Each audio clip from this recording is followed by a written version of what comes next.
आइए संदेश में जाएंगे और ये संदेश आज मैं एक सवाल से शुरू करना चाहूँगा। मुझे कौन बता सकता है ये दो व्यक्ति कौन है? नादाब और अबीहू कौन थे ये लोग? हाँ, सॉरी, किसके? अयूब के फ्रेंड्स। काफी सिमिलर नाम है ना, सब कंफ्यूज हो गए। जानता हूँ थोड़ा सा ट्रिकी क्वेश्चन है, इतने फेमस लोग नहीं है, याद नहीं रहेगा आपको, बट इनकी कहानी बड़ी जबरदस्त है। One of the most shocking stories in the Bible. Okay, ये दोनों हारून के बेटे थे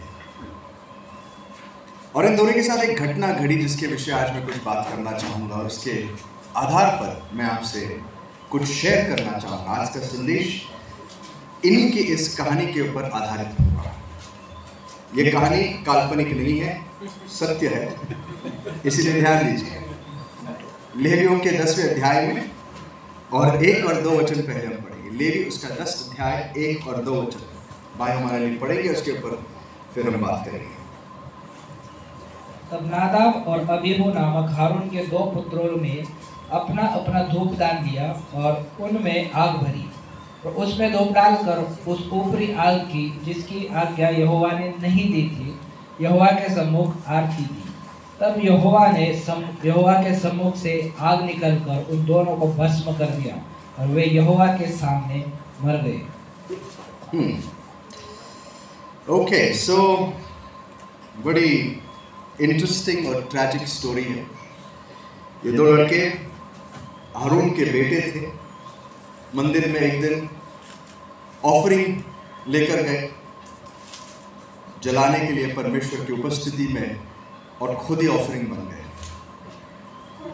पहला सवाल तो ठीक है, ये कौन थे? अब तो आपने पढ़ लिया। अब मैं आपसे दूसरा सवाल पूछूंगा, वो ये है कि इन दोनों के साथ ये घटना क्यों घड़ी? क्यों नादाब और अबीहू को परमेश्वर ने स्वर्ग से अग्नि भेजकर भस्म कर दिया? वचन क्या? उल्लंघन किया।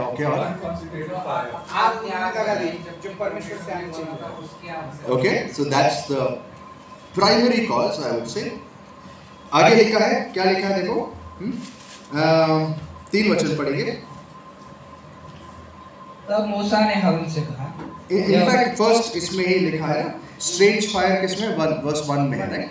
पढ़िए वो पार्ट। और हारून के 2 पुत्रों ने अपना अपना धूप दान दिया और उनमें आग भरी और उसमें धूप डालकर उस ऊपरी आग की जिसकी आज्ञा यहोवा ने नहीं की थी, यहोवा के सम्मुख आरती दी। जो आज्ञा यहोवा की ओर से नहीं थी। इंग्लिश में लिखा है कि they offered strange fire। KJV कहता है they offered strange fire। NIV और मॉडर्न ट्रांसलेशंस कहते हैं they offered unauthorized fire। अभी हुआ ऐसे था कि इस घटना के पहले जिस थोड़े इन सीक्वेंस इसके पहले ऐसे हुआ था कि वहाँ पर मंदिर में सेवकाई चल रही थी और हारून और बाकी याजक जो थे वहाँ पर, उन्होंने परमेश्वर के सामने एक पाप के लिए मेल बलिदान तैयार करके वहाँ पर वेदी पर रखा था। और मूसा और हारून जब मंदिर के, या उस समय तंबू हुआ करता था, तंबू में प्रवेश करते हैं और लोगों को जब आशीष देते हैं तो परमेश्वर की महिमा प्रकट होती है और वहाँ पर जो बलिदान रखा हुआ था उसको परमेश्वर स्वर्ग से अग्नि भेजता है और भस्म कर देता है, उसको स्वीकार कर लेता है। It was a glorious site, एक बहुत ही सामर्थ्यवान दृश्य था। सारी इजरायली प्रजा वहाँ पर रुकी हुई थी और ये देख रहे थे कि मूसा और हारून इस टैबरनेकल में तंबू के अंदर गए हैं, परमेश्वर की महिमा उतर के आई है और जो बलिदान वेदी पर रखी हुई थी वो जल के भस्म होती है और सारे लोग चिल्लाकर औंधे मुंह गिरते हैं और परमेश्वर की स्तुति करने लगते हैं। अब इसी समय नादाब और अबीहू अचानक से उठते हैं, अपने अपने पैन्स या धूप दानी, क्या बोलते हैं उसको, पैन्स को धूप दान लेके आते हैं, फायर पैन्स लेके आते हैं और अपनी एक आग लेकर आते हैं। पता नहीं कहाँ से लेकर आए हैं, कहीं तो जलाया उन्होंने और बड़े जोश के साथ वो मंदिर में प्रवेश करते हैं और in this moment of I would say एक एक्साइटमेंट कह सकते हैं या एक जोश उनके अंदर भरा हुआ था, वो आके परमेश्वर के सामने धूप जलाने लगते हैं और उनको ये लगा कि वहां पर परमेश्वर बहुत खुश होगा, परमेश्वर उन्हें शाबाशी देगा, उनके ऑफरिंग को एक्सेप्ट करेगा। लेकिन होता बिल्कुल उल्टा है। होता यह है कि स्वर्ग से एक और बार अग्नि आती है और इस समय इन दोनों को जलाकर राख कर देती है। और वहां लिखा गया, मूसा जब ये लिखता है, वो लिखता है कि the two of them, Nadab and Abihu, the sons of Aaron, took their respective fire pans and offered strange fire before the Lord. उन्होंने अपनी खुद की आग वेदी पर जलाने की कोशिश की। ना परमेश्वर ने बहुत साफ तरीके से इनको बताया था कि जब तुम मंदिर में आओगे और तुम मेरे लिए बलिदान करोगे तो उसके क्या नियम है, किस प्रकार से अग्नि लानी चाहिए, कहाँ से लानी चाहिए, वो अग्नि कहाँ जलती हुई रहनी चाहिए, उसी अग्नि से दूसरी अग्नि जलानी चाहिए। जैसे ह्यूज, मतलब परमेश्वर ने सारे बहुत डिटेल में लॉज दिए थे क्योंकि उन सब के पीछे बहुत स्पेसिफिक चिन्ह और इंस्ट्रक्शंस थे, बहुत स्पेसिफिक संदेश थे। लेकिन सवाल यह है कि इन दोनों ने पहले ऐसे क्यों किया, और दूसरी बात इसके पीछे इतना बड़ा प्रॉब्लम क्या था कि परमेश्वर इतना क्रोधित हुआ कि इनको ही जला दिया। जैसे आप लोगों ने कहा, फर्स्ट रीजन था उन्होंने ऐसा कुछ किया जो परमेश्वर के खिलाफ था, जो उसके नियमों के बिल्कुल उल्टा था, उन्होंने स्ट्रेंज फायर जलाया। लेकिन दूसरा सवाल उससे भी गहरा है, ये करने की जरूरत, ये आइडिया, ये जोश उनको आया कहां से? इनफैक्ट जब मूसा को परमेश्वर बताता भी है ना कि ये क्यों हुआ, एक्सप्लेनेशन दे रहा है, तो मूसा स्ट्रिक्टली हारून को कहता है, हारून सुन, तेरे 2 लड़के मर गए। इमेजिन हारून के ऊपर क्या बीत रही, उसके 2 लड़के उसके सामने जलकर राख हो गए और मूसा बाहर आके कहता, हारून तू रोएगा नहीं, तेरे भाई तेरे बच्चे कोई नहीं रोएगा, अगर तुम रोओगे तो तुम मर जाओगे। इमेजिन द स्ट्रेस, मतलब हमें इमेजिन भी करना मुश्किल होगा। उसके बेटे जिसको उसने इतना बड़ा किया, पाला पोसा, ये बच्चे उसके सामने 2 क्षण में, सेकंड में जल के राख हो गए और हारून को रोने की भी मनाही है। मूसा उसके कजन्स को कहता है, हारून के, तुम दोनों आ जाओ, इनकी लाशों को लेकर बाहर जाके दफना दो, दिखाई नहीं देने चाहिए। और हारून को कहता है, तेरे बाल क्या कर, ऐसे नहीं क्या बिखर मत, बिकॉज जब लोग विराप करते थे, दिख रहा है, they go out of control, right? उसके कपड़े फाड़ते थे, ऐसा कुछ भी मत कर, तो परमेश्वर की उपस्थिति में है और कोई विलाप नहीं करेगा। अमेजिंग, बहुत ही खतरनाक एक दृश्य, पूरी इजरायली प्रजा बड़ी शॉक में थी। और फिर परमेश्वर एक बहुत इंपॉर्टेंट चीज कहते हैं, वर्स 3 में पढ़िए, 3रा वचन। तब मूसा ने हारून से कहा, यह वही बात है जिसे यहोवा ने कहा था कि जो मेरे समीप आए अवश्य है कि वह मुझे पवित्र जाने। इंपॉर्टेंट प्रिंसिपल है कि जो मेरे सामने आए, जो मेरी सेवा करने के लिए खड़ा होता है, जो मेरा नाम लेकर लोगों के सामने खड़ा होता है, वो बहुत सावधान रहे कि वो मुझे पवित्र ठहराए। वो मुझे क्या ठहराए? पवित्र ठहराए। मैं थोड़ा सा एक साइड ट्रैक पे जाना चाहूँगा, लेकिन इम्पॉर्टेंट है। आज कई सारे ऐसे सेवक हैं जो अपने आप को मसीह के सेवक कहलाते हैं, लेकिन उनके जीवन ऐसे है जैसे वो शैतान के लिए जीते हैं। अजीब वो गरीब चीज़ें सुनाई देती है आज इंडिया में, हम सब जानते हैं बहुत सारा, मतलब ये इतना फैल चुका है कि इसके लिए बड़ा दुख लगता है। बड़ी मिनिस्ट्रीज हैं जहाँ पास्टर के ऊपर बलात्कार से लेके अलग अलग और प्रकार के उसके ऊपर आरोप लगते हैं, पैसों के विषय उनके ऊपर जांच चलती है, पता नहीं क्या कुछ चलता है, लेकिन वो खड़े कहाँ पर है? किसका नाम लेकर? परमेश्वर। प्रभु कहता है, This is what the Lord spoke, by those who come near me I will be treated as holy। मतलब मेरा नाम उनके द्वारा लोगों के सामने रखा जाएगा कि मेरी जो इमेज है ये इनके द्वारा लोगों तक पहुंचती है और ये पवित्र होनी चाहिए। I mean, it's a huge calling। और इसीलिए मैं कई बार कांपता हूँ, मुझे प्रचार करने के लिए भी मैं कई बार बहुत अनकंफर्टेबल फील करता हूँ, बिकॉज मैं जानता हूँ एंड मैं प्रार्थना करता हूँ कि ये एहसास मेरे अंदर हमेशा रहे, क्योंकि जब हम परमेश्वर की सेवकाई करते हैं हम किसकी प्रतिमा लोगों के सामने रखते हैं? परमेश्वर की। परमेश्वर का अनुग्रह है, इसके लिए हम बचे हुए हैं, लेकिन हमारी जिम्मेदारी है, क्या जिम्मेदारी है कि हम उसको क्या दर्शाएं? पवित्र दर्शाएं। एक दिन मूसा से परमेश्वर ने कहा, मूसा तो दूसरी बार जब लोगों ने कुड़कुड़ाया, उनको कहा, परमेश्वर ने कहा कि इस पत्थर से बात कर और वो पानी देगा। अब दूसरी बार जब मूसा ने ये सुना तो पहली बार क्या कहा था? पत्थर को मार, तो पत्थर को मारा था। अब दूसरी बार परमेश्वर ने कहा, शायद उसने ठीक से सुना नहीं है, उतना गुस्से में वो था, उसने सीधे जाके दूसरी बार भी पत्थर को मार दिया। और मारने के बाद वो ये भी कहता है, क्या हम तुम्हारे लिए पानी लाए? और तुरंत परमेश्वर मूसा से कहता, मूसा ठीक है, उसके सबके सामने नहीं कहता, बाजू में उसको लेके कहता है, मूसा तूने मेरे लिए बहुत सेवा की, सब अच्छा है, लेकिन अब तू प्रॉमिस लैंड में नहीं जाएगा। That's the end of your journey. मूसा कहता है, क्या हुआ प्रभु? तूने मुझे लोगों के सामने पवित्र नहीं ठहराया, तूने मेरी गलत प्रतिमा लोगों के सामने रखी। There's a whole reason behind it. परमेश्वर जैसा है वैसे उसको प्रस्तुत करना ही हमारी जिम्मेदारी है। अगर हम उसका नाम लेते, अगर उसके सेवकाई में हम आते हैं, और ऐसा नहीं कि सिर्फ पास्टरों की जिम्मेदारी, हर इंसान जो अपने आप को मसीह कहलाता है वो प्रभु का सेवक है। जब हम उसका नाम लेते हैं ना, हम उसके प्रतिनिधि बनते हैं, उसके रिप्रेजेंटेटिव्स बनते हैं। जहाँ पर भी आपको आप लोग जानते हैं कि आप क्रिश्चियन हो, वहाँ पर आपकी जिम्मेदारी बनती है। आप किसको रिप्रेजेंट करते हो? परमेश्वर। जहाँ लोग जानते हैं आप क्रिश्चियन हैं, वहाँ बहुत सावधान रहना कि आप अपने परमेश्वर को कैसे दर्शाते हो। या तो आप कैटेगोरिकली लोगों को बताओ मैं मसीह नहीं हूँ, तो मेरे जीवन पे मत जाओ, या जिस समय आप कहते हैं मैं मसीह हूँ, आप परमेश्वर की सेवा में आते हो, आप उसके प्रतिनिधि बन जाते हैं। सो ये मेरा एक साइड नोट था। और आज बहुत अफसोस की बात है, आज जब मैं देखता हूँ कितने स्कैंडल्स होते हैं, ये स्कैंडल्स जब होते हैं ना, इससे बदनामी किसकी होती है? परमेश्वर की होती है। और जो दूसरे क्रिश्चियंस हैं वो इन लोगों को डिसोन नहीं करते, वो नहीं कहते कि नहीं ये गलत है। जब हम उसके खिलाफ आवाज़ नहीं उठाते, हम उस पर शामिल होते हैं। और इसलिए हमें फ़र्क करना आना चाहिए सही और गलत में। सही को सही कहना है, गलत को गलत कहना है, और हम अपने जीवन से शुरू करें पहले, और इसीलिए प्रभु हमें अनुग्रह दे। सो आते हैं अब कहानी में फिर से। इन्होंने ऐसा क्या किया कि परमेश्वर को इन्होंने पवित्र नहीं ठहराया? इनकी गलती क्या थी पता है? इनकी गलती क्या थी? इन्होंने गलत आग तो जलाई, लेकिन रूट कॉज क्या था?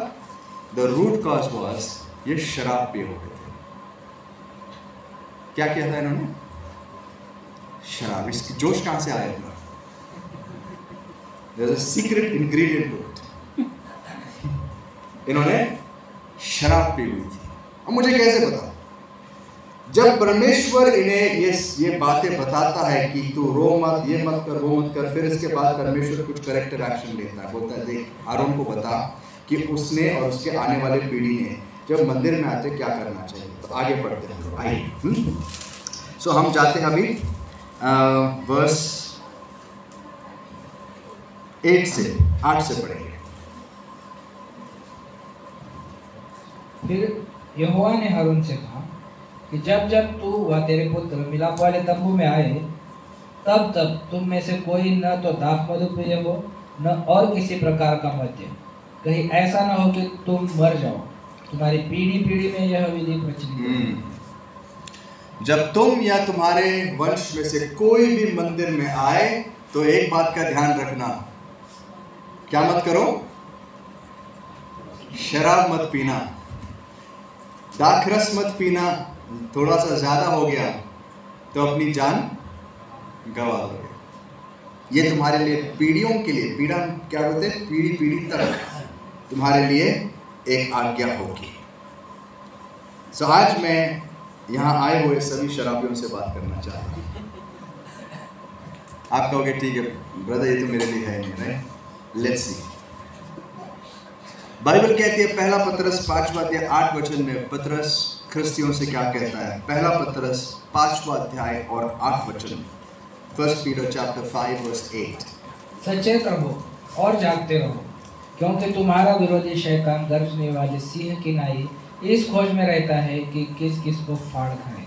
सचेत रहो और जागते रहो, राइट। सचेत रहने का जो शब्द है, इस शब्द का इंग्लिश में जो ट्रांसलेशन है वो कहता है be alert end of a sober mind. Be alert end of sober mind. Sober mind किसको कहते हैं? सोबर स्टेट वर्सेस उसका ऑपोजिट क्या होता है? ड्रंक और इनइब्रिएट, मतलब शराब की स्थिति में जो होता है वो अपनी होश खो बैठता है। उसके विरुद्ध में वो होते हैं जो अपने होश और हवास में रहते हैं। पतरस क्रिश्चियन को क्या कहता है? अपने होश कभी मत खोना, अपने होश कभी मत गवाना। Be of a sober mind. You know, आप कहोगे ये मेरे लिए कैसे लागू होता है? Let me tell you a few things. Alcohol के विषय पहले बात करते हैं, क्योंकि इन दोनों ने क्या किया था? शराब पीकर आए थे। शराब के अंदर कुछ गुण होते हैं जिसको जानना जरूरी है।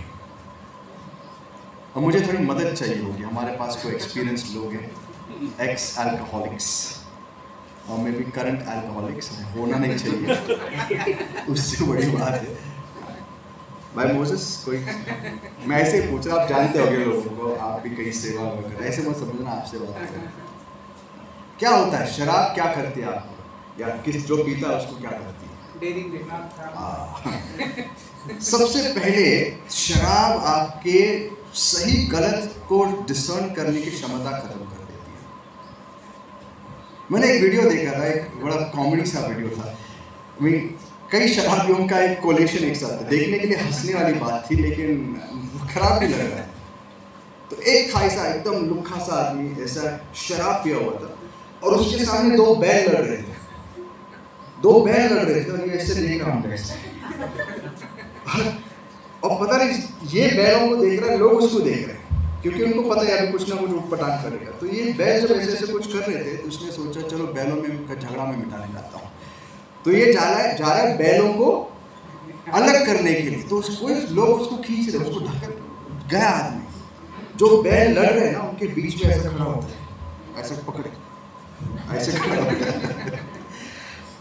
तो 2 मिनट के लिए वीडियो में मैं भी सरप्राइज होगा, बैल सुन रहे थे उसकी बात ऐसे ऐसे, फिर ऐसे बीच में आया वो और यहाँ वहाँ देखते हुए एक बैल का सटक गया। उसने क्या किया, उसको सीधा उठा के ऐसे फेंक दिया, वो जाके कहीं और गिर गया बेचारा। शराब आपके अकल को खत्म कर देते, आपकी सोचने की क्षमता खत्म कर देते, आपको पता नहीं लगता सही क्या है गलत क्या है। एक बंदा तो एकदम मोहम्मद अली बन गया था, रास्ते पर बीच में शैडो बॉक्सिंग कर रहा था, बड़ी अच्छी टेक्निक भी थी उसकी। शराब पी के क्या कुछ नहीं होते, चमत्कार होने लगते हैं। लेकिन आपने भी देखो बचपन में हमारे ऐसे कई लोग रहते थे, हमारे पीछे घर के पीछे ऐसे लोकल शराब का जो बनाते ना वैसा वाला था। तो वहाँ से बहुत शराबी निकल के आते, जाते वक्त बहुत सोबर रहते। उनको देखा आपको लगेगा इतने सभ्य लोग, इतने अच्छे लोग, आते वक्त एकदम चिल्ला पुकार करके ऐसे लगता है कि मानो क्या हो गया इसको, हम डर के छुपते थे। तो शराब के अंदर एक ऐसा सामर्थ्य है जो अच्छे को क्या कर देता है, आपके सोचने की क्षमता खत्म कर देता है। सही गलत क्या है, डेंजर कहाँ पर है, क्या करना है, कुछ नहीं सोच सकता इंसान। It's dangerous. और उतना ही नहीं, आपको अननेसेसरी जगहों में हिम्मत देता है जहाँ नहीं होनी चाहिए। जैसे नादाब और अबीहू कहाँ गए अपना जलवा दिखाने के लिए, कहाँ गए, आग लेकर कहाँ गए, मंदिर में गए, गलत चीज लेकर गलत जगह गए और अग्नि आके खत्म कर दिया ना। आप कहोगे हाँ ये तो मैंने भी देखा, इन शराबियों को हमने भी देखा है। लेकिन क्या आपको लगता है सिर्फ शराब में ये सामर्थ्य है? क्या आपको नशा देने का जो काम है सिर्फ शराब करती है? उसी के जैसे और भी चीजें। लेकिन एक और बात शराब के विषय, शराब आपके लिए एक रेफ्यूज बन जाती है। इंसान के लिए एक रेफ्यूज समझते हैं, एक शरण स्थान बनता है। एक इंसान जब चिंता में रहता है, जब एक इंसान बड़ा परेशान रहता है, कई लोग एक शरण स्थान ढूंढते हैं।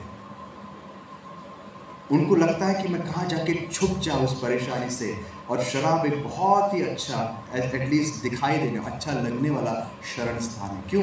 क्योंकि कुछ समय के लिए इंसान क्या करता है, अपने सारे गम भूल जाता है, डुबा देता है उसमें, सारे गम भूल जाता है और उसको लगता है कि मैं अब आराम से शांति पाऊंगा।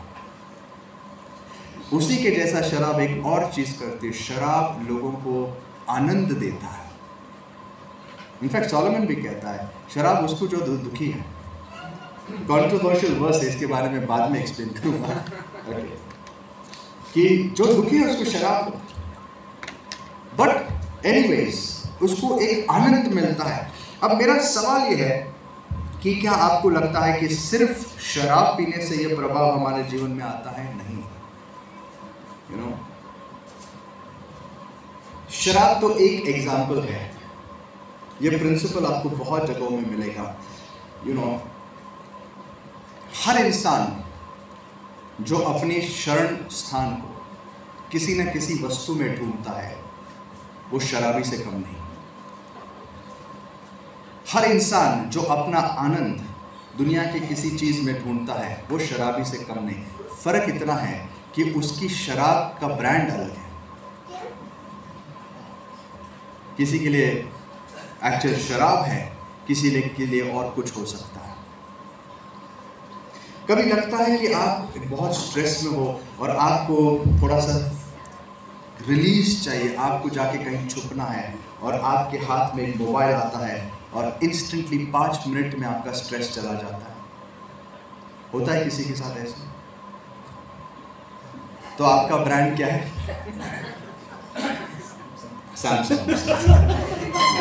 सैमसंग, आईफोन, कुछ भी हो सकता है, वो आपका ब्रांड बन गया। या आपकी शराब की ब्रांड है। किसी को लगता है कि मैं 3 घंटे की एक अच्छी सी पिक्चर देख के आऊँगा, बड़े, और वो पिक्चर के टाइम पे सब भूल जाते हैं, बड़ा अच्छा लगता है। आपको क्या लगता है, शराब में और उसमें ज़्यादा फर्क है? It's a refuge, it's a hiding place. कैसे लोग शराबी बनते हैं? क्योंकि ये यही चीज़ें ढूंढते हैं ना, लेकिन अलग गलत जगहों में ढूंढते हैं। वो गलत जगहों में ढूंढते हैं इन चीज़ों को। ये चीज़ें लोगों को लगता है यहाँ पर उन्हें विश्राम मिलेगा, यहाँ पर उन्हें क्या मिलेगा? शांति मिलेगी, एक आनंद मिलेगा। लोग आज आनंद नहीं पाते। जीवन में इतनी परेशानियां हैं, जीवन में इतने संकट है कि हंसने का टाइम नहीं मिलता है। कई बार देखते घरों में, पता नहीं last time as a family हम कब हंस रहे थे। ऐसे कई घरों में होता है। ऐसा होना नहीं चाहिए। घर में आनंद का वातावरण होना चाहिए। फिर आपको शराब की ज़रूरत की नहीं महसूस होगी। फिर आपको अलग प्रकार के मनोरंजन की ज़रूरत नहीं महसूस होगी। जब घर का वातावरण ही मातम का वातावरण होगा तो लोग क्या ढूंढेंगे? फिर मैं किसी को जस्टिफाई नहीं कर रहा, ऐसे मत करो देखो हमारे घर में ऐसा होता है, मैं वो नहीं कह रहा हूँ। मैं कह रहा हूँ कि देयर आर मेनी रीजंस, और इन रीजंस के पीछे एक चीज़ है कि हम कहीं ना कहीं जाके क्या ढूंढते हैं? एक रिलीज ढूंढते हैं कि कहीं ना कहीं मुझे मुक्ति मिले। और आपको पता है इन सबसे बेहतरीन जगह जो ये छुपने की जगह हम ढूंढते हैं, उससे एक there is a better place, उससे बेहतरीन जगह हमारे पास है। दाऊद क्या कहता है? प्रभु तू मेरा शरण स्थान है। जब मैं चिंता में होता हूँ, जब मैं परेशान होता हूँ, जब मैं जीवन में बड़े संकटों में होता हूँ, मुझे शरण स्थान, मुझे शांति कहाँ मिलती है? परमेश्वर की उपस्थिति में। जो इंसान परमेश्वर की उपस्थिति से दूर रहता है दोस्तों, वो अपने शरण स्थान को किसी ना किसी और चीज में ढूंढने की कोशिश करेगा। ये साइन है, ये चिन्ह है कि परमेश्वर आपसे आज दूर है। जब आपका शरण स्थान कुछ और चीज बन जाती है। एक दिन दाऊद के जीवन में ऐसा समय आया, उसने एक निर्णय लिया जो गलत था। उसके खातिर उसकी पूरी आर्मी, उसके जो 400 जो लोग थे उसके साथ बड़े संकट में थे। उनके फैमिलीज किडनैप हो गई, और किडनैप होने के बाद वो जब वापस आते, यानी दाऊद खुद कहीं तो गया था एक जगह, उस जगह से जब वो वापस आता है, उसकी फैमिली, उसके साथियों के सारे फैमिलीज किडनैप हो चुके थे। आप कहानी जानते हो।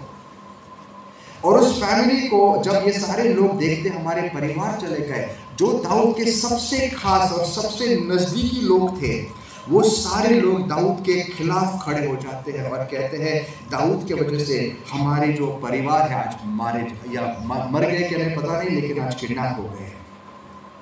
और आपको पता है दाऊद उस समय बहुत ही ज्यादा स्ट्रेस में था, बहुत ही ज्यादा स्ट्रेस में था। लेकिन दाऊद ने किया क्या?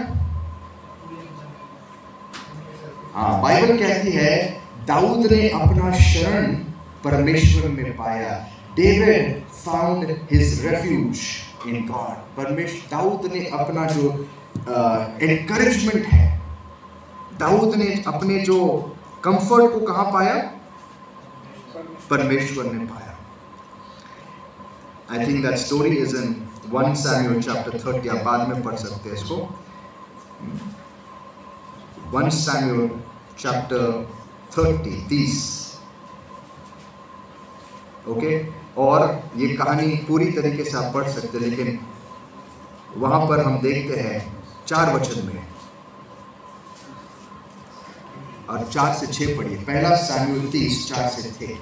तब दाऊद और वे लोग जो उसके साथ थे चिल्लाकर इतना रोए कि फिर उनमें रोने की शक्ति न रही।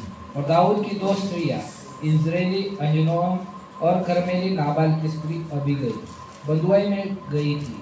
और दाऊद बड़े संकट में पड़ा, क्योंकि लोग अपने बेटी बेटियों के कारण बहुत शोकित होकर उस पर पत्थरवाह करने की चर्चा कर रहे थे। परंतु दाऊद ने अपने परमेश्वर यहोवा को स्मरण करके हियाव बांधा। दाऊद ने अपना एनकरेजमेंट किस में पाया? परमेश्वर में पाया। He found his strength in the Lord। आज हम में से कितने लोग जब संकट में रहते हैं अपने कमरे में जाकर दरवाजा बंद करते हैं, परमेश्वर की उपस्थिति में जाकर अपने मन को शांत करते हैं, अपने शरण को पाते हैं। धन्य है आप। जब आपके जीवन में परेशानी आती है, कितने लोग परमेश्वर के पास दौड़ते हैं जानते हुए कि हमारे पास सबसे उत्तम शरण स्थान है। There's a place of comfort। वो कंफर्ट जो ना आपको शराब दे सकती है, ना दुनिया की कोई चीज दे सकती है। वो व्यक्ति आज परमेश्वर को जानने वाला व्यक्ति। और दोस्तों, इसी जीवन में परमेश्वर हमें बुलाता है। Find your peace in God. यीशु ने कहा, मैं तुम्हें शांति देता हूँ, ऐसी शांति जो दुनिया नहीं दे सकती। दुनिया बहुत सारी चीजें आपको दे सकती, प्रॉमिसेस बड़ी बड़ी करते हैं, लेकिन आपको सच्ची शांति और सच्चा विश्राम कोई नहीं दे सकता सिवाय यीशु के। जहां आप जाते हो, अगर आपके जीवन में आपको कहीं भी आपने किसी और चीज को शरण स्थान बनाया है, आप गलत जगह में ढूंढ रहे हो। कई बार होता है ऐसे। अगर आपका शरण स्थान बदला हुआ है तो आज उसके बारे में सोचो। दूसरी चीज जो शराब करती है और शराब की जैसी चीजें करती है, वो ये है कि आपको एक false sense of satisfaction, pleasure देती है, आपको आनंद देती है। एक ऐसा आनंद जो आपको लगता है कि बहुत आपको खुश रखेगा, लेकिन आप बाहर से हंस सकते हो, लेकिन अंदर से आपका दिल उतना ही टूटा हुआ, मुरझा हुआ रहेगा। आपके अंदर कोई शांति, कोई आनंद नहीं होगा, क्योंकि इस दुनिया के सारे प्लेजर्स बहुत ही कम पड़ते हैं। They are useless. प्रभु ने हमें लेजिटिमेट अच्छे प्लेजर्स, आनंद दिए हैं, लेकिन वो सारे आनंद प्रभु में होकर ही परिपूर्णता उसका हमें अनुभव कर सकते हैं। जैसे एक अच्छा विवाह बहुत आनंदित और आशीषित बात है। जैसे you can enjoy some things in this world। प्रभु ने दुनिया की भी चीज़ें हमें दी है, लेकिन प्रभु में होकर इसका आनंद हम उठा सकते हैं। प्रभु के बाहर इन आनंदों को खोजोगे तो आपके जीवन में असंतुष्टि ही असंतुष्टि रहेगी। आप कभी भी संतुष्ट नहीं रहोगे। आप एक शराबी बन के बैठ जाओगे। शराबी करता क्या पता, हर बार जब वो बोतल उठाता है उसको लगता है कि अब मुझे बेहतर लगेगा, आई विल बी फ्री। और उस शराब को पीने के बाद जब नशा उतर जाता है, उसको क्या रियलाइज होता है, जिससे पहले था उससे आज मैं बदतर हूँ। उसको फिर से छुटकारा पाने के लिए क्या करना पड़ता है, फिर से पीनी पड़ती है। उसको लगता है अभी मैं छूट जाऊंगा, अभी मुझे आनंद मिलेगा, और उसके बाद उतरने के बाद उससे बदतर उसकी स्थिति होती है। और एक ऐसा विशिष्ट साइकिल है जो कभी खत्म नहीं होता। There's no pleasure outside of God। परमेश्वर के बाहर कोई आनंद नहीं, कोई शांति नहीं, कोई परिपूर्णता नहीं, संतुष्टि नहीं है। और जैसे मैंने कहा, ये सिर्फ और सिर्फ शराब तक सीमित नहीं है, दुनिया की किसी भी चीज। आपको पता है, कुछ लोग अपना यही नशा पैसे में ढूंढते हैं। शुरुआत में वो पैसे बनाते इसलिए है ताकि वो अपने लिए कुछ कमाए, परिवार के लिए कुछ कमाए। इसमें कोई गलत नहीं है। आप परिवार के फ्यूचर के बारे में सोचते हो, आप इन्वेस्ट करते हो, फिर थोड़े ही समय में आपको आनंद आने लगता है कि ये जो पैसा है जब बढ़ता है आपको अच्छा लगता है। और धीरे धीरे आपको पता नहीं लगता कि आपका विश्वास कब परमेश्वर से हटके उस पैसे पे आ गया, और आपको लगता है चलो जितना ज़्यादा अकाउंट में होगा, जितनी मेरी प्रॉपर्टीज होगी, उतना मैं सिक्योर हो जाऊंगा। आप अपने लिए एक शरण स्थान बना रहे हो, और थोड़े समय के बाद आपको आनंद लगता है, जितना वो बढ़ता है आपकी खुशी अब उसके साथ जुड़ जाती है, और फिर एक देखते ही देखते एक दिन वही पैसा नशा बन जाता है। आपको पता है जितने भी अमीर लोग हैं, आपने देखे बहुत अमीर लोग हैं, वो बहुत कंजूस रहते। क्यों रहते? मैंने कई बार देखा गरीब जो होता है, होटल में भी गए, जो गरीब ज्यादा टिप देते हैं, अमीर क्या करते हैं? 2 रुपए छोड़ के जाते हैं। क्यों? इसलिए नहीं क्योंकि इनके पास नहीं है, इसलिए क्योंकि वो लत है। It's an addiction. देने में मुश्किल होती है, पाने में बहुत आनंद होता है। It's an addiction. इंसान का मन जिस चीज पे लगता है ना, वो उसका नशा बन जाता है। याद रखना, किसी चीज को नशा मत बनाना, किसी भी चीज को नशा मत बनाना। वो आपका काम हो सकता है। काम करना जरूरी है या नहीं है? है या नहीं है? करना जरूरी है, लेकिन कई लोगों के लिए काम नशा बन जाता है। उनके लिए मैं जब मेरे कॉर्पोरेट लाइफ में था, वहाँ पे मैं देखता था कुछ लोग 18 घंटे ऑफिस पे रहते थे। मैं जानता था उनकी फैमिली प्रॉब्लम्स है, दैट्स अ डिफरेंट स्टोरी। ये उनका एस्केप था। बीवी से छुटकारा पाए, यहाँ एटलीस्ट यहाँ बॉस का कोई बॉस कितनी भी गाली दे, बीवी से छुटकारा मिलेगा। वो उनके लिए एस्केप था। वो काम में दिन रात लगाते थे, बॉस भी खुश, यार बंदा डेडिकेटेड है यार। और क्या लाइफ है उसकी जॉब, उसका प्रमोशन, सब कुछ था उसके लिए। तो कहीं कि कहीं हम वो जब बैलेंस निकल जाता है ना, हम पता नहीं लगते कि हम कब एक नॉर्मल कंज्यूमर से एक एडिक्ट बन जाते हैं। किसी के लिए वो वस्तु हो सकती है। Some people are crazy after gadgets. किसी ने कहा था, it's a famous saying, what's the difference between boys and men? बच्चों और बड़े पुरुषों में फर्क क्या होता है? मतलब सैमसन का मुहावरा, सैमसन जैसे, सैमसन क्या बोलता था, यूज्ड टू थ्रो रिडल्स। सो एक मुहावरा, बच्चों में, लड़कों में और बड़े पुरुषों में फर्क क्या होता है? The size of their toys. बच्चों को छोटी गाड़ियां अच्छी लगती है, बड़ों को बड़ी गाड़ियां हो, फोन हो, जो है, that's all. स्त्रियों को लिस्ट बड़ा है तो मैंने बताया। Anything, it can be an addiction. आपको जो चीज है, कई लोगों के लिए सुंदरता उनका एडिक्शन है। जब लोग उनकी तारीफ करते हैं तो वो 7वें आसमान पे होते हैं। पॉल कौन से आसमान में गया था? 3रे। हम में से कई लोग 7वें आसमान तक बार बार जाके आते हैं। तारीफ जरा सी हुई कि अगली बार और ज्यादा अच्छा लगता है, और तारीफ होनी चाहिए, फिर उस दिन 9वें आसमान तक जाएंगे। उसका कोई एंड नहीं होता। आपको जितना ज्यादा आप इन चीजों में लपेट लोगे अपने आप को, उतना ही ज्यादा नशा चढ़ेगा। And it could be anything. अब आपको ढूंढना है। एक बार मेरे लिए जो सम स्लैंग इज न्यू। अब जब न्यू जनरेशंस आते हैं तो अक्सर नए वर्ड्स कोलोकियली ऐड होते हैं उस शब्दावली में। तो एक बार जब मुझसे पूछा गया, ऑफ कोर्स मैं इतना अप टू डेट नहीं था इस वाली भाषा में, तो मेरे को किसी ने पूछा व्हाट इज योर पॉइजन। सब कंपनी में से फालतू की बातें बहुत होती है।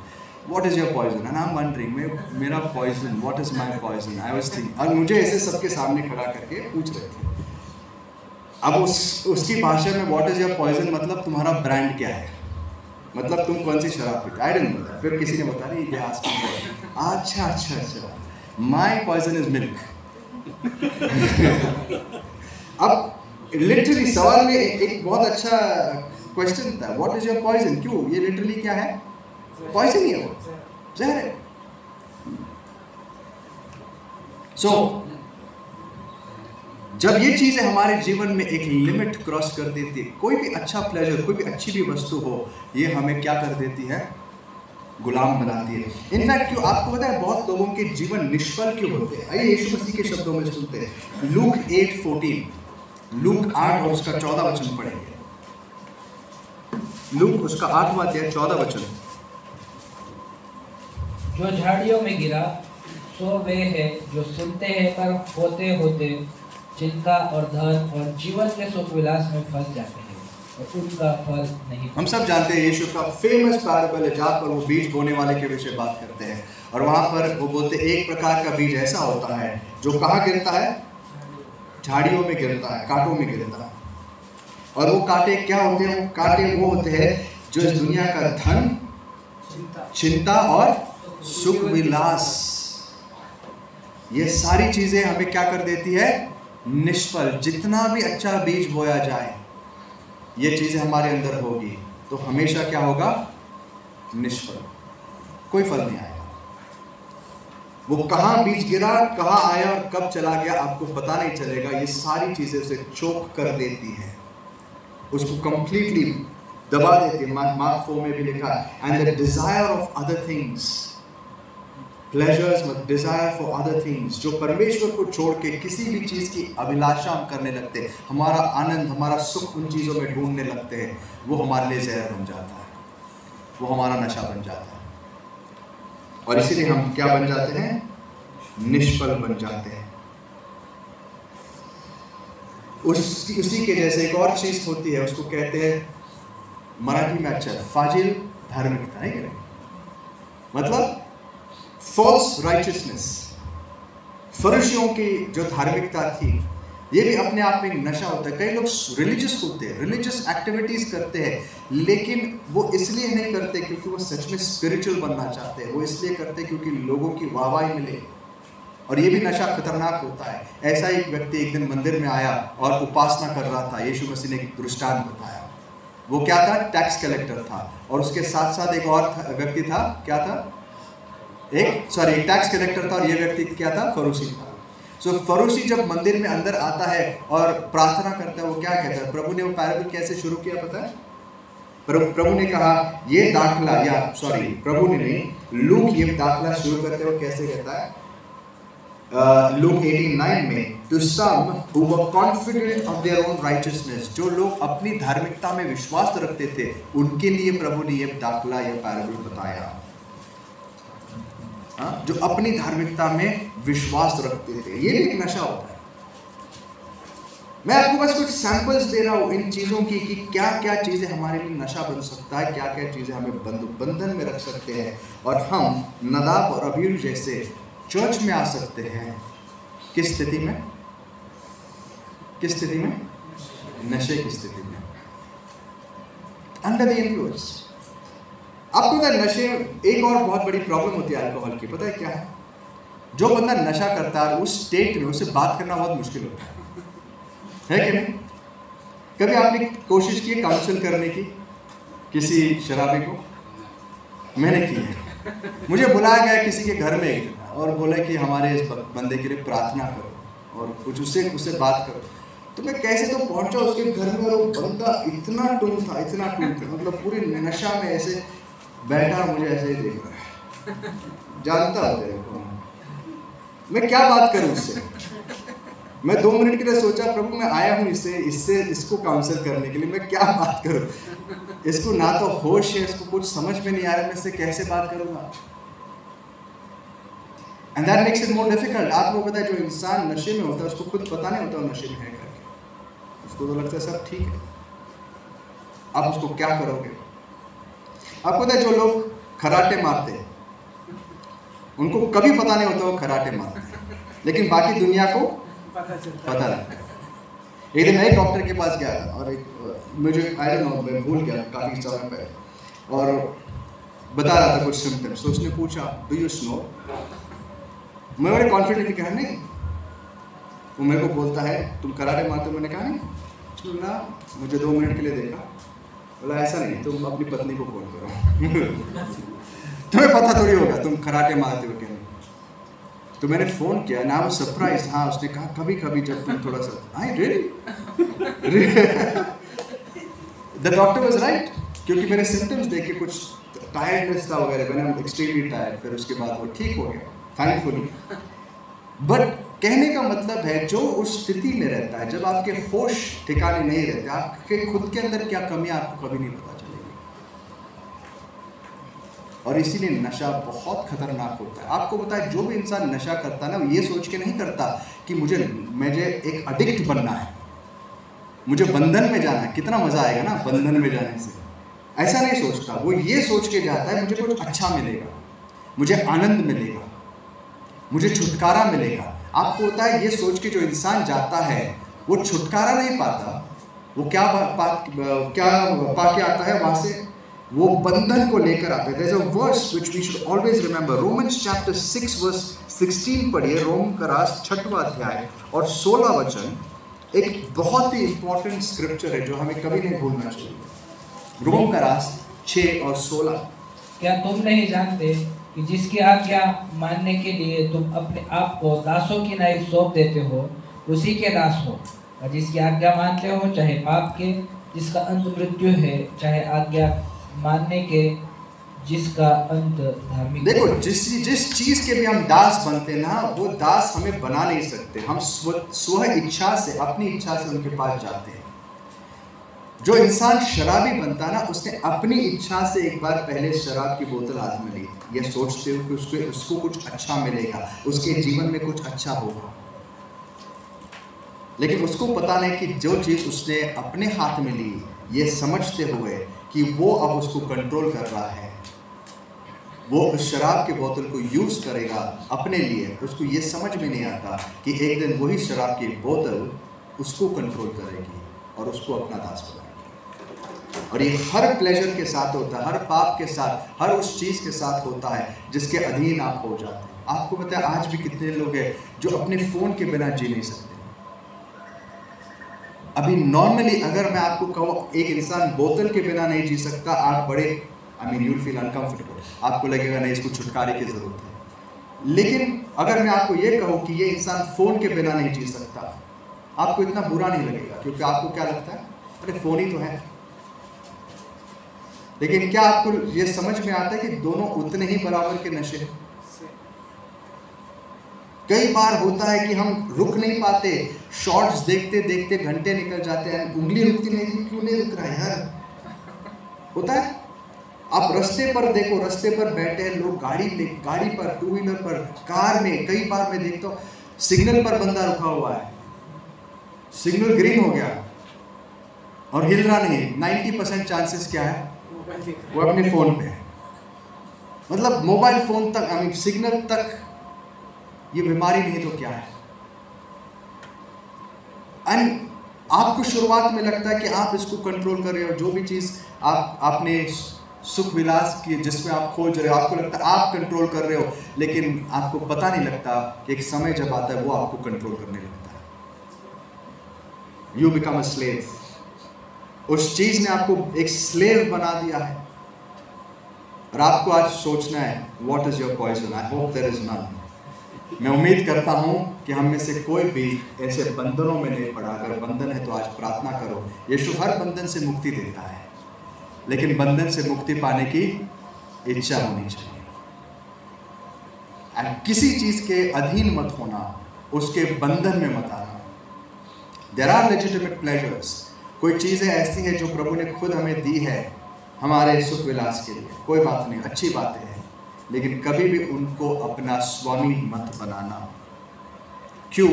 क्योंकि उस स्थिति में जब हम परमेश्वर के सामने आते हैं, हमें खुद पता नहीं होता कि हम क्या कर रहे हैं। पुराने नियम में यिर्मयाह ने एक इज़राइलियों से एक बहुत सुंदर वाक्य कहा था, मैं आपको पढ़ के सुनाना चाहूँगा। यिर्मयाह चैप्टर 2 वर्स 13, यिर्मयाह उसका 2 और 13 पढ़िए।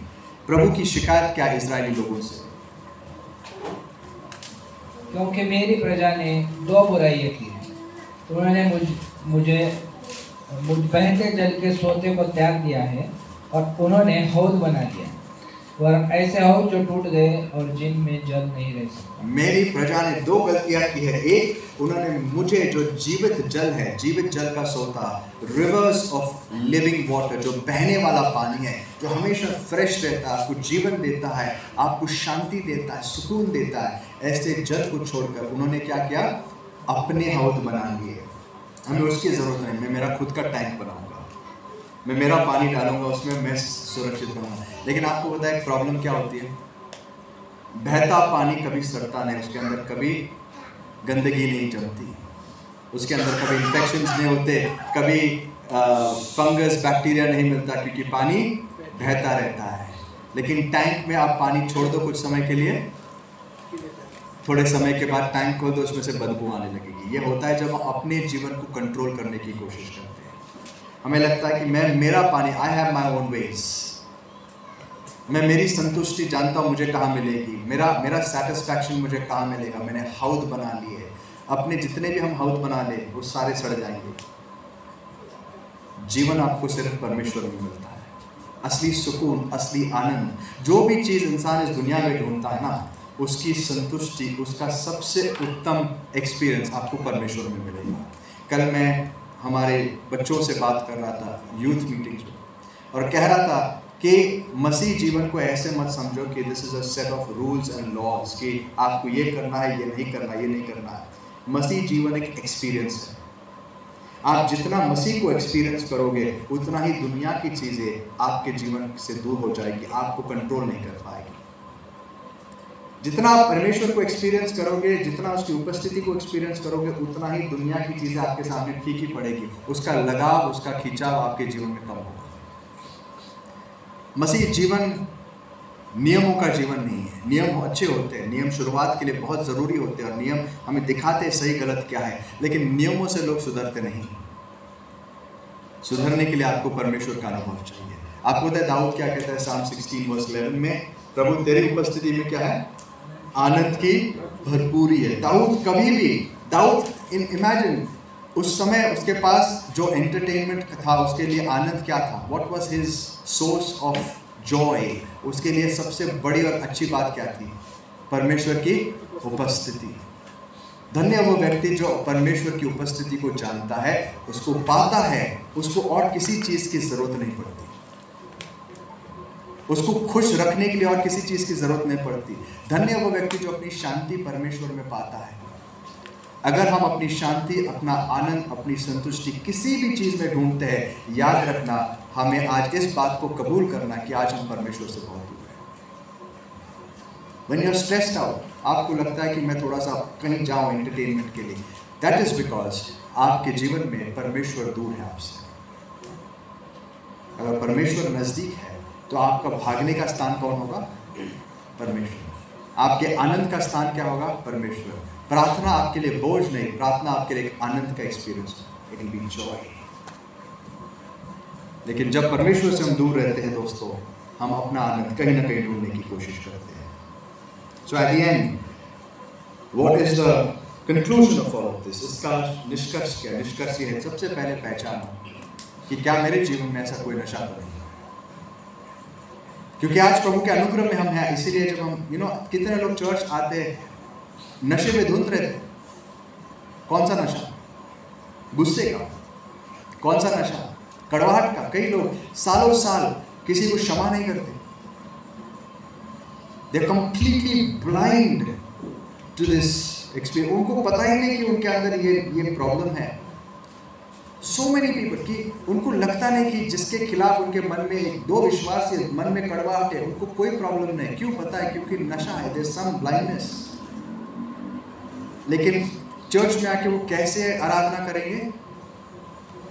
नदाब और अबीहू जैसे, पूरे जोश के साथ, उत्साह के साथ, लेकिन कौन सी आग जला रहे? खुद की। बहुत डेंजरस फायर जला रहे। और could be some form of pleasure, कोई पाप होगा। कुछ लोग ऐसे कुछ पापों में अटक जाते हैं और उनका कॉन्शियंस उन्हें दोष देना बंद कर देता है, and they are perfectly comfortable. उनको ये लगता है कि मैं इस व्यभिचार में भी रहूंगा और ये भी करूंगा, परफेक्टली फाइन। कुछ तो गड़बड़ है। वैसे जैसे एक शराबी, उसको कुछ समझता ही नहीं है, वो रास्ते के बीचों बीच खड़ा है, लेकिन उसको लगता है इट्स फाइन, पीस। उसको लगता है वो शांत है, उसको लगता है वो सुरक्षित है, लेकिन क्या वो सुरक्षित है? नहीं, वो नशे के धुन में है। और इस प्रकार से कई नशे होते हैं जो हमारे जीवन को ऐसे खतरों में डालते हैं कि हमें खुद पता नहीं। तो सबसे पहले इसको आइडेंटिफाई करना जरूरी है। सेकंड, अपने आप को अच्छे लोगों से सराउंड करो। आपको पता है शराबी का सबसे अच्छा दोस्त कौन होता है? शराबी हो सकता है बट नॉट वेरी रिलायबल। शराबी का सबसे अच्छा दोस्त होता है जो उसको सड़क से उठा के घर लाता है कि नहीं? उसके बिना उसका जीवन क्या होगा? तो एक शराबी को क्या चाहिए? एक अच्छा परिवार। Surround yourself with good. इसके लिए कलीसिया है। कलीसिया क्या होनी चाहिए? और रिहैबिलिटेशन सेंटर होना चाहिए, है कि नहीं? एक ऐसी जगह जहां पे शराबियों को क्या मिले? मुक्ति मिले, पापियों को राहत मिले। ऐसी जगह नहीं जहां पापियों को देखकर बाहर फेंक। सो संगति क्यों होती है? संगति इसलिए होती है ताकि हम एक दूसरे को सपोर्ट करें। हो सकता है दो शराबी एक दिन ये पिया एक दिन वो पिया, वो भी चल जाएगा। नहीं, एक दिन एक दूसरे को संभालिए। कोई तो है साथ में, एक साथ आ जाओ और परमेश्वर के लोगों की सेवा करो। और यही चीज कहकर मैं बंद करूंगा। एफिशियंस 18:19 में पढ़िए। एफिस का 6:18-19 के रास, chapter 6:18-19। Oh, 5, I'm sorry, it's chapter 5:18-19. और दाखरस से मत वाले न बनो, क्योंकि इससे लुचपन होता है। और आत्मा से परिपूर्ण होते जाओ और आपस में भजन और स्तुति गान और आत्मिक गीत गाया करो और अपने अपने मन में प्रभु के सामने गाते और कीर्तन करते रहो। दाखरस से मतवाले मत हो, लेकिन उसका कॉन्ट्रास्ट है। जैसे मैंने कहा, ये काफी नहीं लोगों को कहना कि ये छोड़ दो, वो बंद करो, ये करो, ऑल्दो वो जरूरी चीजें हैं, इससे आपको कभी मुक्ति नहीं मिलेगी। हर बुरी आदत को छोड़ने के लिए कहीं ना कहीं उसको एक अच्छी आदत रिप्लेस करनी जरूरी है। एक खाई से निकलकर आप दूसरी खाई में गिरोगे, फायदा नहीं। आपको अगर किसी चीज से मुक्ति चाहिए, किसी बंधन से मुक्ति चाहिए, तो आपको किसी और बंधन में आना पड़ेगा। पॉल कहता है हमें परमेश्वर ने पाप के बंधन से छुड़ाया है ताकि हम धार्मिकता के गुलाम बने। धार्मिकता, जैसे पाप करने में पहला आनंद हमें होता था, अब धार्मिकता के काम करने में हमें आनंद होना चाहिए। और ये काम सिर्फ और सिर्फ पवित्र आत्मा से होता है, ये उसके सामर्थ्य से होता है दोस्तों। और परमेश्वर कहता है दाखरस से मतवाले मत बनो, लेकिन आत्मा से भरते रहो। कलीसिया में आने का एक और कारण होता है, ये हमें मौका होता है आत्मा से भरते रहने का। मैंने कई बार इसके ऊपर बात की कि आत्मा से भरना मतलब क्या है। और ये एक एक्सपीरियंस है, ये एक्सपीरियंस हमें बार बार होना चाहिए। जब ये एक्सपीरियंस हमें मिलता है दोस्तों, एक अजीब सी एनकरेजमेंट, एक जॉय आता है। आपको बताया, जब मैं नया विश्वासी था, मुझे फेलोशिप से दूर रहना मेरे लिए बहुत बहुत मुश्किल होता था। मैं जैसे लिटरली शराबी होते ना, बोतल नहीं मिलने पर उनके हाथ कांपते हैं। अगर मुझे फेलोशिप से दूर कर दिया जाए, मेरे साथ ही होता था। एंड इवन टुडे, आज मैं उसके लिए क्रेव करता हूँ। मैं बहुत क्या कहते हैं, उत्सुक रहता हूँ ऐसे लोगों से मिलने के लिए जो परमेश्वर से प्रेम करते हैं। इसलिए मुझे चर्च आने में बड़ा आनंद महसूस होता है। चाहे उसमें थोड़ा भी इंटरेस्ट क्यों ना हो, चाहे लोग कैसे भी निराश क्यों ना हो, परमेश्वर के नाम से जब हमें एकत्रित आती है, अजीब सा एक एनकरेजमेंट अपने आप होने लगता है। इसीलिए हिब्रू का राष्ट्र में हमें कहा गया, एक साथ आना बंद मत करो। जब तक वो दिन नजदीक आ रहा है, जितना नजदीक आ रहा है, अपना मिलना बंद मत करो। और यहाँ पर पॉल कहता है, जब तुम मिलते हो आत्मा से भरते रहो। कैसे? एक दूसरे से बातें करते हुए। जब हम एक दूसरे की सेवा करते, पवित्र आत्मा एक बर्तन को भरेगा और दूसरे की सेवा करेगा। ऐसे अनेक बर्तन की जरूरत आज हमें है। और गीत गाओ, मन से गीत गाओ एक दूसरे के लिए। तुम्हारे बीच भविष्यवाणियां हो, तुम एक दूसरे को बोध करो, धन्यवाद देते रहो, और ये करते करते तुम आत्मा से भरते रहोगे। दोस्तों, the answer to sin is God's presence. परमेश्वर की उपस्थिति आपको हर पाप से मुक्त करती है। जब उसकी उपस्थिति का एहसास हमें होता है, उसकी लत हमें लग जाती है, तो फिर बाकी सारे नशे फीके पड़ जाते हैं। जब परमेश्वर से हम दूर होते हैं, फिर हमारा हृदय ढूंढता है कि मैं और कहाँ संतुष्टि पाऊँ। तो आज मुझे आपसे यही विनती है, और हम सबसे ये प्रार्थना हम करेंगे कि प्रभु अपनी उपस्थिति को हमेशा हमारे बीच प्रकट करे, और हम पूरी कोशिश करें उसकी उपस्थिति में बने रहने के लिए। एक दूसरे को प्रोत्साहित करते हुए हफ्ते में अगर हो सके हमारा मिलना कहीं ना कहीं होना चाहिए, बातें होनी चाहिए। एक दूसरे को प्रोत्साहित करते रहे, ताकि शराबियों की क्या छूटे, आदत छूट जाए। अब एक व्यक्ति जो डिप्रेस्ड है, उसको अकेला छोड़ दो, क्या होगा? क्या होगा? वो और डिप्रेस्ड होगा और शराब में जाएगा, क्योंकि उसका दोस्त वही है। लेकिन जब उसको संगति मिलती है, वो आनंदित होता है, उत्साहित होता है। तो आइए परमेश्वर के इस आज्ञा को हम माने कि हम शराब से नहीं, और उस शराब के ब्रैकेट में आप कुछ भी डाल सकते जो आपका आज पॉइजन बन सकता है। और आए परमेश्वर की उपस्थिति में अपने आनंद, अपने शांति, अपने सारी संतुष्टि को हम खोजें। वही हमारा शरण स्थान बन जाए। आए अपने पैरों पर हम खड़े होते हैं, प्रार्थना करते हैं कि खुदावन आज और भी हमसे बात करें।